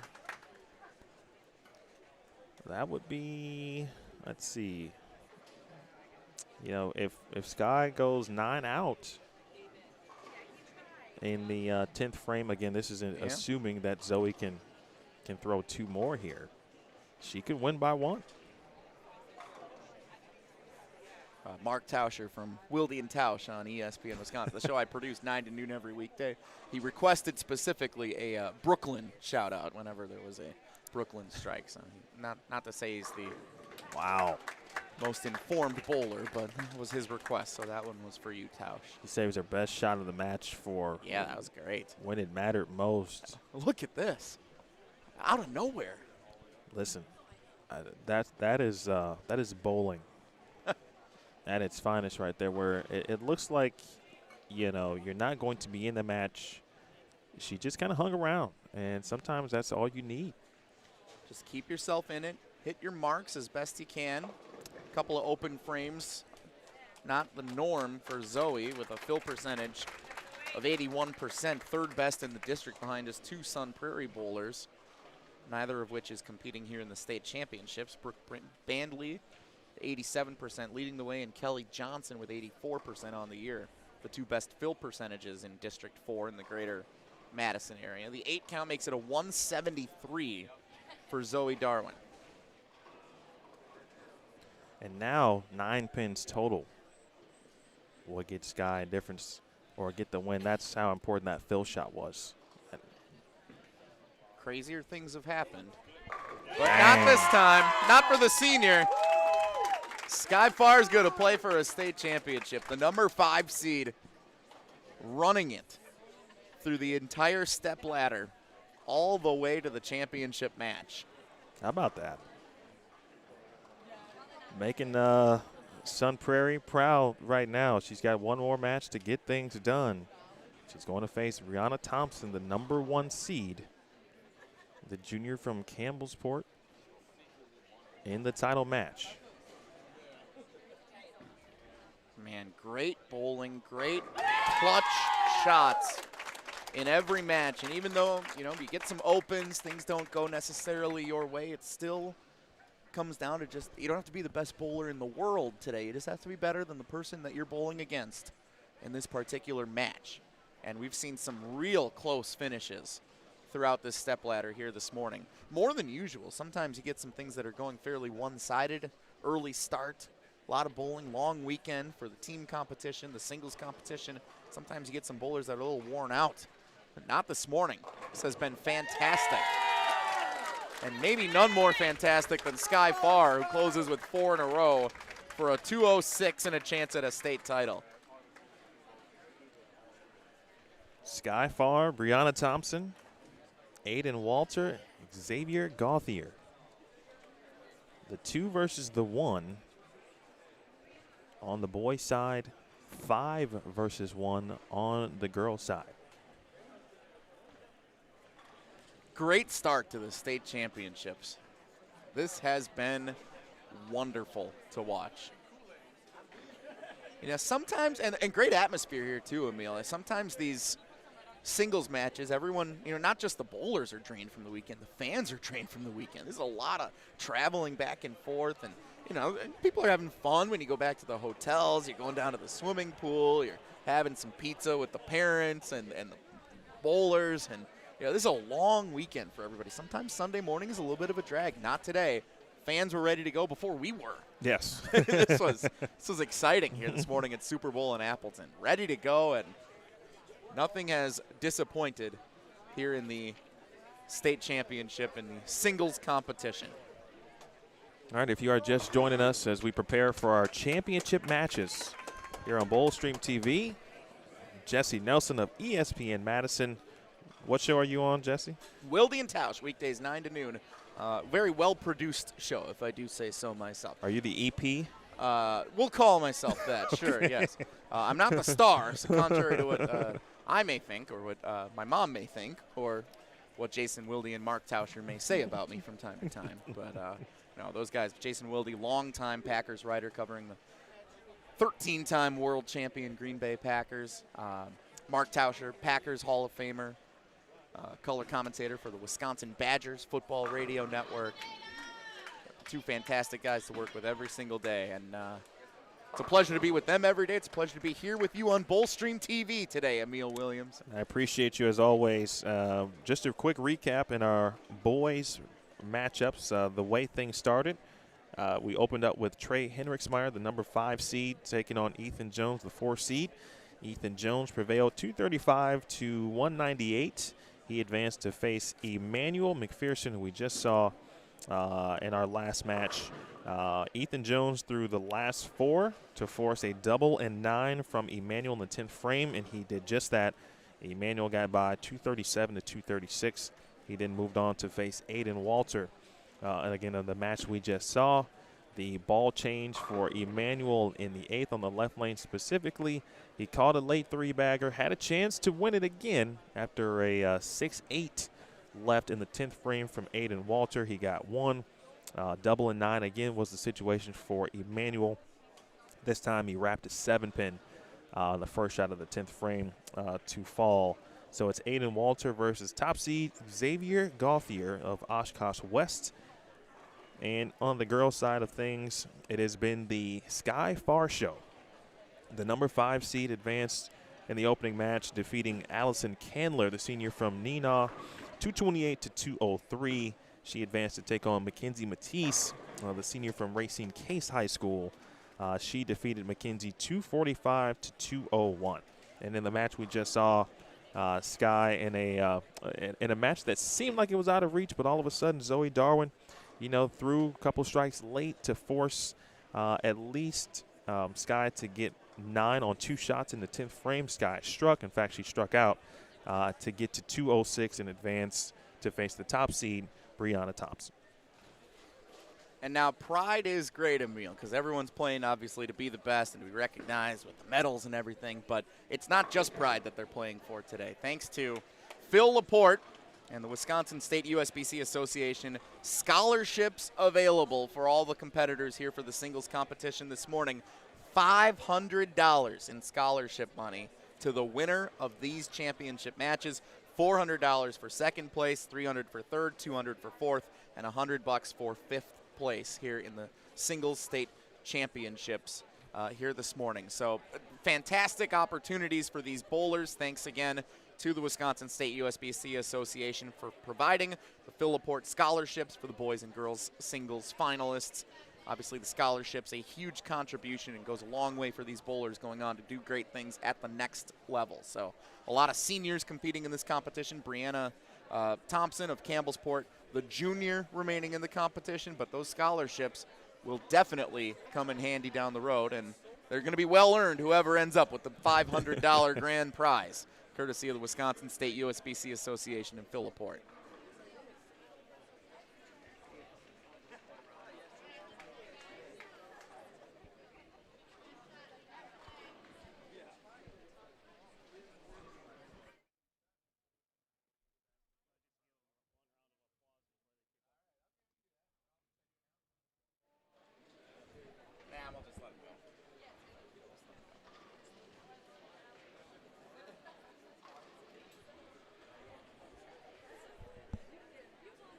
Here we go, Emil. Championship matches. Singles state championships. And it's interesting that the strategy is different on both sets of lanes, as Brianna Thompson, as the #1 seed, opts to go first, delivers a 9 count with a 7-pin remaining. Meanwhile, the #1 seed for the boys, Xavier Gothier, deferred, and Aiden Walter delivers a strike to start the boys' championship singles match. And again, could be similar situation, depending on which lane both players thought were best for them to finish on, or it could be, hey, I want to make my opponent, finish in a particular situation. Of course, Xavier's case, Aiden finished last at that point. Brianna Thompson completes the spare. Nothing new for her. 84.9% the fill percentage. 85% will round up for her. That's the best in District 7B. Next best fill percentage in that district from the greater West Bend area was Haley Kohler of West Bend East at 77%. So far and away the best fill percentage in the district. On the girls' side, Brianna Thompson of the Campbellsport Cougars. Her strike percentage, also the best in the district, 44% on the year. No other bowler in that district above 40%. Sky Farr delivers a strike to start this match. And an open frame for Xavier Gothier. First frame's the place to do it, though. If it's going to happen, first frame is the place to do it. Get it out of the way, and doesn't hurt you as badly as it does throughout the remainder of the match. So figure out that lane, make the adjustment early, and hope your opponent gives you one back later. Yeah, you go back to, I believe it was our opening match. Ethan Jones actually missed a spare in frame 1, but he did go on to win that match. So to that example, absolutely best place to do it here. Sky Farr with all the momentum. She's got plenty of crowd support. Yeah, leaves a tough break, though. 6-7-10. Good adjustment. Xavier Gothier, the Oshkosh West Wildcats. Yeah, interesting note for Xavier. Again, this will be the third two-handed lefty we've seen, and the third one who has primarily thrown urethane. Obviously, we saw Emmanuel make a ball change to reactive, specifically on the left lane. He threw it in frames 8 and 10. Oh, give it a run, Sky. See, my usual go-to there is take 2 and smile and take the pin count, especially in a match like this. But Sky, that was real close to getting all of them to fall down. Just barely missed that 6-pin, so just a 1 count on the spare collection. So 26 for Sky, working on an open frame heading into frame number 3. And the first opportunity of the girls' championship match for Brianna Thompson to capitalize coming out of her first frame spare. On lane 44, looks like a good line. It's a quick adjustment and a great shot for Brianna Thompson. She averaged a 234 throughout the 6 games of qualifying. fantastic, and the only junior qualifying here in the top 5 for the girls. All the other bowlers, seniors. Sky Farr, Alyssa Candler, Mackenzie Matisse, Zoe Darwin, all seniors bowling in their final high school, or Wisconsin high school state competition here today. Brianna Thompson still has another year to go. Yeah, she also enjoys trap shooting, softball, as a pitcher in softball as well. And I see the similarities in the I like release as she delivers a strike on 43. She had sets of 770, 770, and 635 in qualifying. And for Aiden, that's his second missed 10-pin across his 2 matches to this point. And you talk about the contrasting open frames there. So Aiden strikes in the first, but then opens the second. Talked about Xavier, if he makes the adjustment, that first frame open, not as crucial. He has a chance here to go out in front if he can string a few strikes together. Yeah, I think, and Xavier struck on the left lane, which had been the tough lane for Emmanuel, so that could be a good sign for Xavier. And Sky Farr out of trouble, nearly a 3.6710. I dropped a link to the lane conditions being used today. Again, Mercury today, 40 feet, 25.5 mils of oil. That is for the singles pattern. The team pattern is listed as well. Big strike there for Aiden. Yeah, this is interesting, Emil. Aiden's got it figured out on lane 41. 42 is where he needs to make the adjustment. And for Xavier, it's the opposite. We saw the tough ball on the first shot on lane 42, but his shot on 41 was fantastic. So we will see which bowler can figure out 42. And Sky Farr capitalizing on that fortuitous spare she was left over on 44.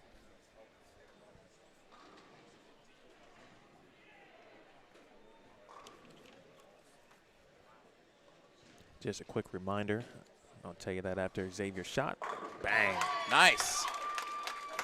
And he points to the crowd for celebration. Love that. Love the interaction these bowlers have with everyone cheering them on. Of course, our team competition scheduled to begin at approximately 10:30 a.m. Central Time. We will close down our singles event and restart anew. We've got a team event already up, ready for you on the BowlStreamTV YouTube channel. So stay tuned for that. So after Jesse's announcements, I think we'll have a trophy presentation. It might be in front of us. I think it is. Or the plaque presentations as well. That's a good point. Xavier. Otherwise, I'll do the best to describe it for you. It'll be great. Nice shot to Xavier Gothier. The crowd here after this competition, they will file out, and then new fans will come in, Emil. That would be the Super Bowl shuffle that we'll be doing between the crowd. You might like I that like one. that. Thank you. I appreciate the I got more. the Bears homage in Wisconsin. I got more I Super feel Bowl you. puns. We're waiting on them. Bears ever been to Super Bowl? Come on, man. Stop it. Big shot for Aiden Walter. You know, I like Aiden. I like his demeanor after he's left an open frame. Generally speaking, he has come right back after the open, got back in order this time, with a big double, and he kind of has no choice in that situation because, he knows Xavier is lined up at this point. Brianna's working on 3 in a row here in the 5th frame on lane 43. That one came just a little bit high. And I think the speed came down just a little bit there. 15.8 was the speed. I think she was just a little bit faster on the other lane. Boy, that one held line. All right, Aiden Walter bowls out of Dale's Weston lanes, which we talked about. We'll be heading there next year. Hey, you still owe us a story, Emil. Oh, you're right. Might have to wait for the other link on BowlStreamTV. I know. I'll get that to you, don't worry. Walter's qualifying totals, by the way, 725 and 704. Nice spare for Brianna Thompson. Again, that fill percentage, 85% on the year, and the spare is going to be critical throughout the course of this match. So single pin spares in the 1st and 5th with 3 strikes in a row sandwiched in between. Great start to the championship match for Brianna Thompson. And Xavier Gothier, he had that one tough shot to start. Since then, nothing but strikes. 4 in a row midway through. And for Xavier, he's only been bowling for 5 years, but he's got 3 300s and has made a 710 in his young career. How about that? Okay. Shake that off. Been bowling for 20 years, still working on that 710. Meanwhile, that's a huge double for Sky. And just from a confidence perspective, and even from watching what Brianna has done, that kind of lets Brianna know that Sky is still in business, and there's a reason she's in this match. Uh-oh. He's going to get that messenger. Oh, he's going to get the messenger. And he's pumping up the crowd. Oh, that's when you know you're feeling it. Well done. Sometimes it's just your day. Well, I think from a winner's perspective, the first one at this point, maybe to blink. Oh, Sky, 4, that one gonna maybe. Wobble, baby. Ah. No.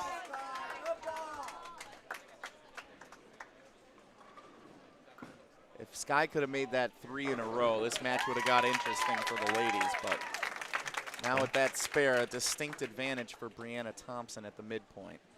Well, as we just watched, we watched Zoe go all the way to the 9th frame before her first strike and still have a small chance at winning that match in the 10th frame. So this one's probably going to take all 10 as well. Obviously, I don't think we need to tell you the way this one is shaping up in our boys' title match. Again, championships on the line. Oof. Nice shot for Aiden. He's not going to go quietly. Oh, look, he's got 5 in a row now. Hey, listen, man, this is what championship bowling is all about. Sky Farr, we mentioned earlier in the broadcast, she's the only competitor in either singles field here this morning that has experience in the singles state championships. In 2019, as a freshman, she finished in 4th place at Ashwaubenon Bowling Alley, and here today, she's used that experience to run the gauntlet through this bracket so far to make it all the way to the championship match. And Brianna Thompson showing why she is the #1 seed. No doubt about it. Same for this #1 seed. Xavier Gothier's got 6 in a row. In a weird way, I think, and right now specifically for the top seeds here, in a weird way, I think they kind of feed off each other because they're not in tune with what each other's doing, but they're watching. And so just from the rhythm perspective of who goes first, et cetera, for each match. Oh, Carrie, maybe. Roll it. Would she? Oh. Makeable. But, you watch Brianna Thompson, very good, unique kind of ball roll a little bit. It just kind of skates through the front part of the lane, and it goes when it sees some friction down lane. And I think her ball speed kind of matches up nicely. Oh, Xavier, ho-hum, another strike. Wow. 7 in a row, heading into the 9th frame. What a performance. And you're so right, Emil. It's not just this competition today, but team competitions throughout the entirety of the season, league competition against the bowlers that are your biggest rivals, your best friends at your home houses. And you feed off the momentum that everyone else is contributing on different lanes. And if you see one of your best pals is throwing 4 or 5 in a row, you feel a little extra excitement. You get up there, you're like, hey, I want to do that too. And you see the same thing. Like it can also bring you down. That's one of the fun things about the team competition is that when you have someone who's struggling, if their morale doesn't stay up, if the team doesn't pick them up as they come back off the approach, it can bring the team down, and suddenly you're in a funk. This one is coming down to it here in our boys match as we look at Sky here, 7th frame. Big shot for Sky on 44. That looked like a good ball. She's still within striking distance, no pun intended. I think pun was totally intended. This is a must strike here for Aiden. 9. Gosh, he needs a break from Xavier. Xavier's not giving him anything. He almost left a 4-9 again. We saw that we did see the 4-9 in the 10th frame in the previous match. I was going to say he needed that one there because that would have forced Xavier to strike in the 9th and double in the 10th to secure a victory.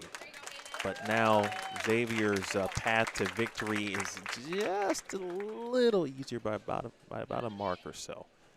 Xavier Gothier averaged 240 in the 6 games of qualifying.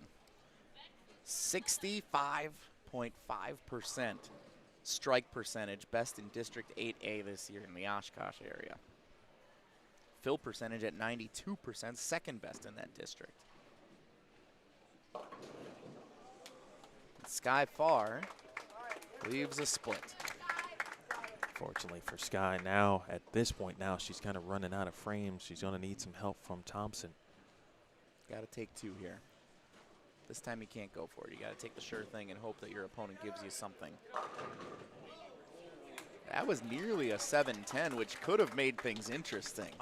Still, and it's still now a 10-pin match. The strike there would have, and business in the 10th frame. And Gothier would have been holding a state trophy, but this thing's far from over. However, Xavier still has a chance, and meaning he can, his destiny is in his hands. Make that single pin spare, going across the lane, nicely done. We have the possibility of a tie. Oh, overtime, what? So a double for Xavier, excuse me. As Thompson, good break there, 3-6. Do we know the overtime rules here, Emil? A coin toss, alternating possession. It's a good question. My guess is in this situation, I would believe it to be a 9th and 10th frame roll-off, but we would have to get clarification on that. As long as it's not a coin toss. We don't like overtimes like that. A double, and he's a champion. That's one. That's one. Gosh, his release is just so smooth and consistent. I think not only that, but with the amount of traction that has been on this pair, and you don't see that a lot, right? From a lefty perspective, we've seen 3 two-handed lefties on the boys pair today, which you don't see very often. So he had to navigate that. The lefties have had to make more adjustments than the righties. Correct, which obviously doesn't happen that much. Like Xavier taking his time, so he's navigated that. He's got the pitch black in his hand. He is a strike and good count away. And a pin, really, from a championship. And the possibility of a tie. Oh, boy. Wrapped a 7-pin, Jesse Nelson. We got to make this one now. You're bummed that you didn't get the strike to win the championship. That's huge for Brianna Thompson over on 43. That strike pretty much solidifies business for her. This is huge. Gotta make the 10th. Gotta finish it out for a 247 max here for Xavier. Goes across the lane, keep it on right there. Clutch spare, 247. Xavier Gothier, the #1 seed in this boys singles competition. And so now Aiden Walter of DC Everest will step up on the approach on 42. Sky Far with a strike in the 9th. 9th and 10th frame roll-off if there is indeed a tie. Needs all 3 to get there. Sky can max 200. We'll get back to the girls in a moment.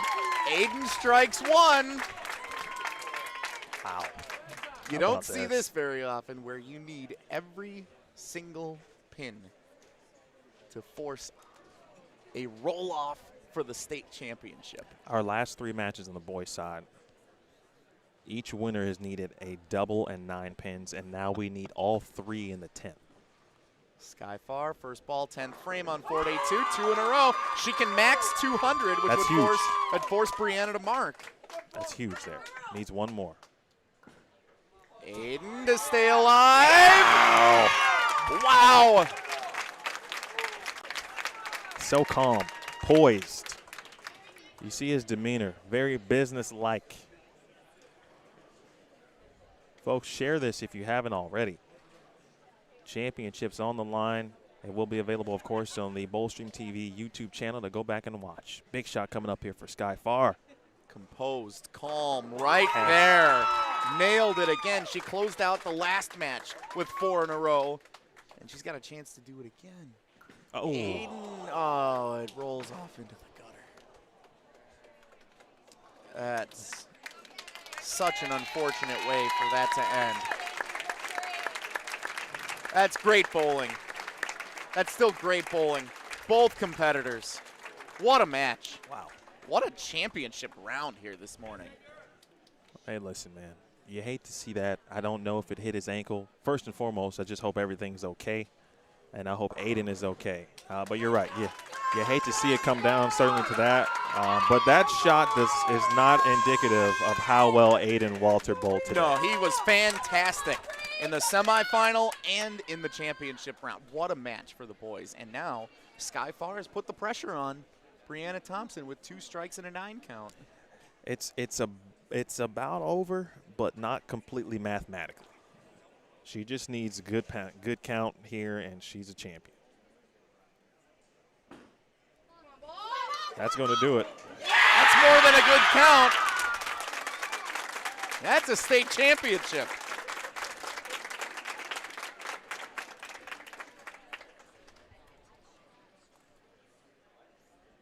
Tremendous bowling this morning. All 5 of these bowlers.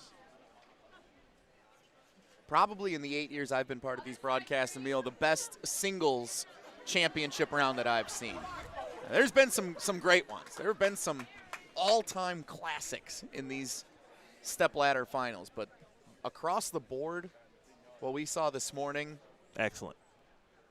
Just wonderful bowling. A great display of all the talent across this state. Both #1 seeds come away with victories here, and I thought Sky Far, you know, when you get to this point and, you know, top seeds and stepladder finals, it can be difficult to wait that long. You continue to kind of bowl in the warm-up pair. You only get a few shots when you come over to the championship pairs, but Xavier handled that beautifully. I think we talked about, you know, some of the hindrances with that many lefties, but I think it helped him that there were 2 two-handed lefties who were also throwing urethane. So I think he kind of already had the blueprint, and that helped him from a lane play perspective. Brianna Thompson comes right in and acts like the #1 seed for a reason. 237, no opens, including the back 4. She started with spare 3-bagger, and she is a Wisconsin State Bowling High School champion. Tremendous bowling from all 10 competitors that we saw this morning, Emil. The crowd, I mean, justifiably so, celebrating the excellence that we saw here today. We're going to do our trophy presentation in just a moment, but, I mean, well-earned scholarships, again, provided by the Wisconsin State USBC Association, the Phil Laporte scholarships. Special thanks again to the sponsors of today's event, Storm, Bob's Business, Inc., H5G Apparel Company. What we saw today was outstanding bowling and a fantastic display of what Wisconsin high school bowling is all about.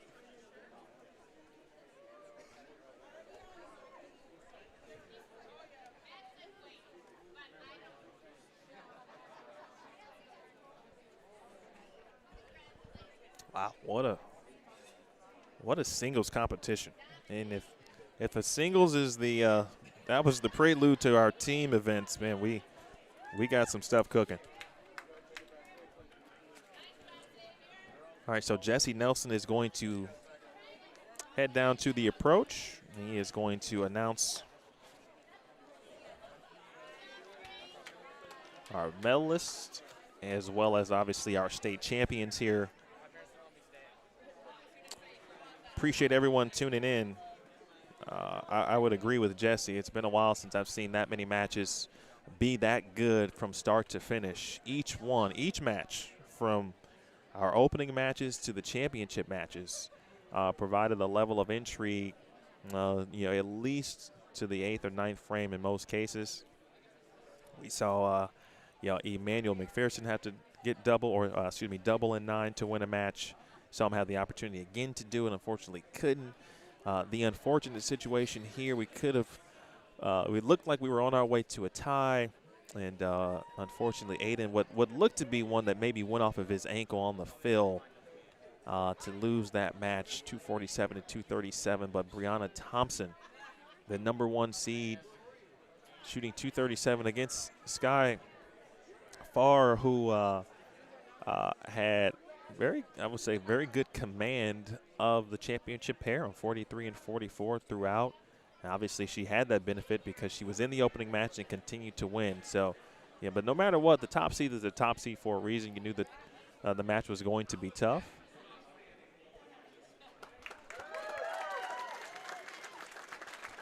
All right, there's Jesse Nelson.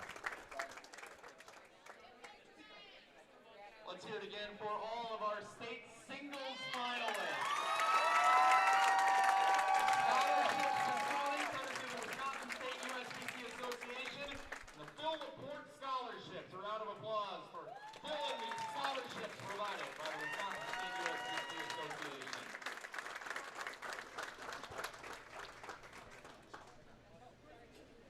All right.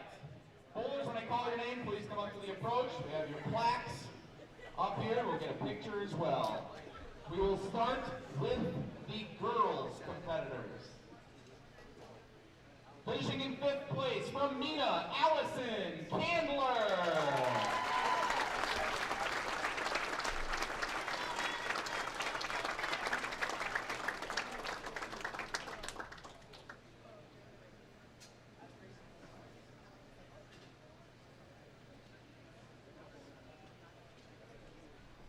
In 4th place from Racine Case, Mackenzie Matisse.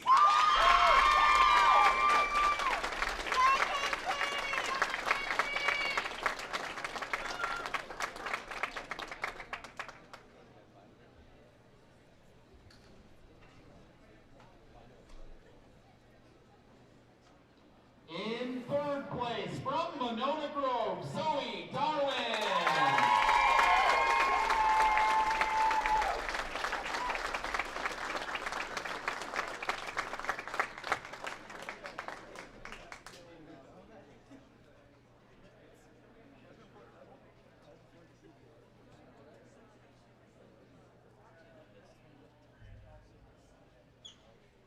The 2022 state runner-up from Sun Prairie, Sky Farr.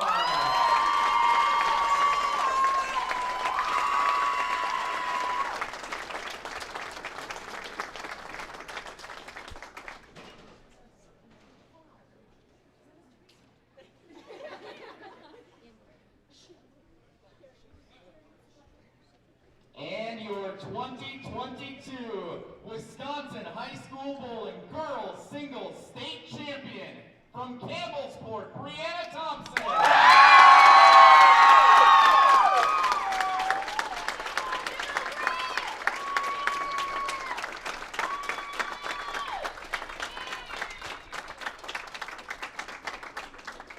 Let's hear it one more time for all of our girls finalists this morning.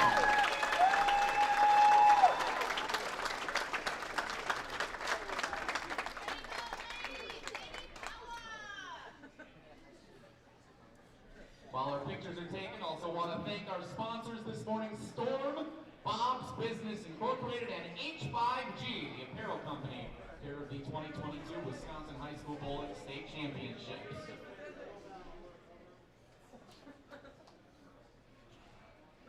All right, now for the boys. Finishing in 5th place from Eau Claire North, Trey Henriksmeyer.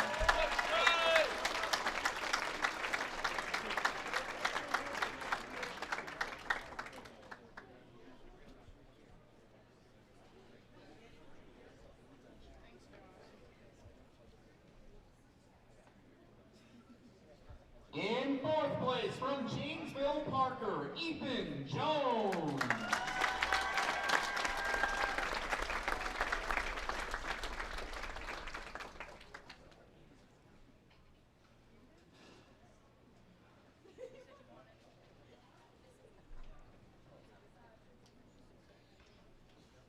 In 3rd place from Green Bay Southwest, Emmanuel Macpherson.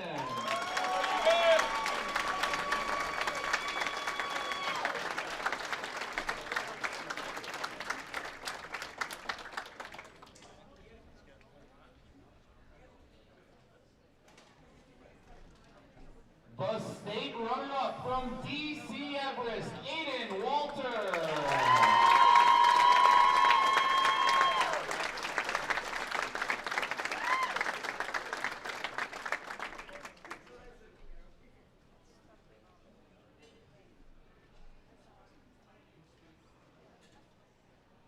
And your 2022 Wisconsin High School Bowling Singles State Champion from Oshkosh West, Xavier Gothier.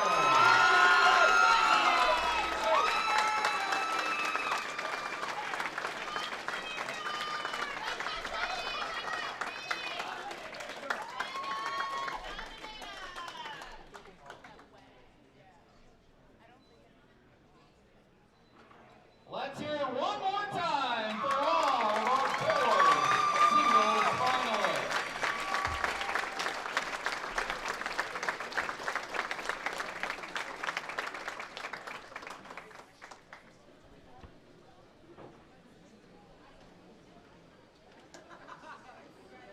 All right, Super Bowl Sunday continues with the team competition coming up here in just a few moments.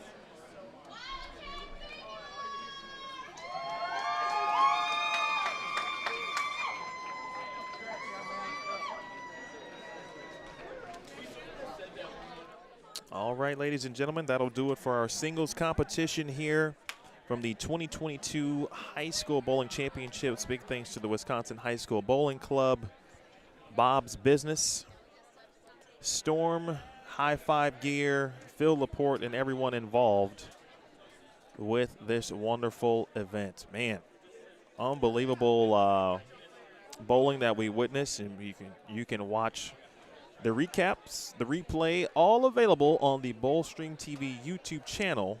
Again, you can visit BowlStreamTV.com or head over to YouTube. Make sure you subscribe. If you haven't already, hit the thumbs up. We appreciate you tuning in.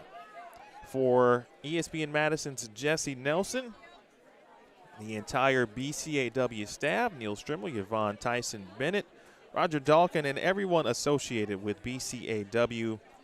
My name is Emil Williams Jr. Big thanks to proprietor here at Super Bowl, my guy Mike, as well. Boy, what a fantastic performance. Congratulations again to the winners. Brianna Thompson. I think we may have Jesse join us for just a few seconds. Oh, he is. Good. All right, so Jesse's going to join us here for some final thoughts.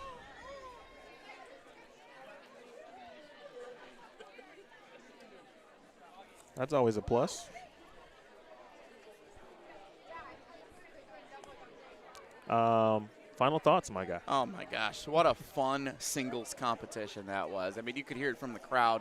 You could see the enthusiasm from the bowlers. And even, like, as you had some of these bowlers that were a little disappointed with how their tournament finished this morning, losing some close matches, you see the joy that they have as they receive those scholarships, those plaques here at the end.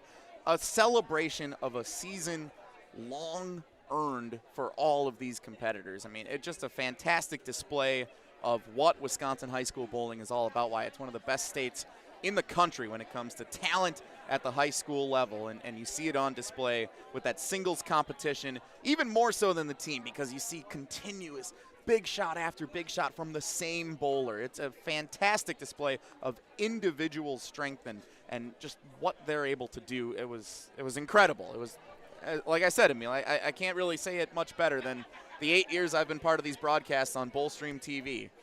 That was the most fun the singles competition has been. That was incredible stuff, and definitely worth a rewatch on BowlStreamTV. So we'll be talking about that. We'll promote that, of course, during the team event. Speaking of the team events, they are coming up next. 10:30 was the 10:30 was the number. I've got some adjustments to make, so we'll go ahead and sign off for now.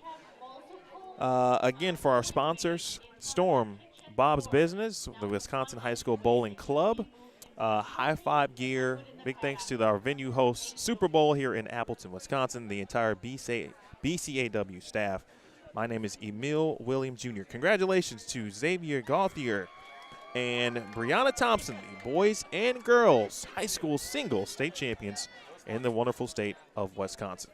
This has been a presentation of the 2022 singles competition of the Wisconsin High School Bowling Championships. You watched it live and you watched it only on BowlStreamTV. We'll see you at the team event.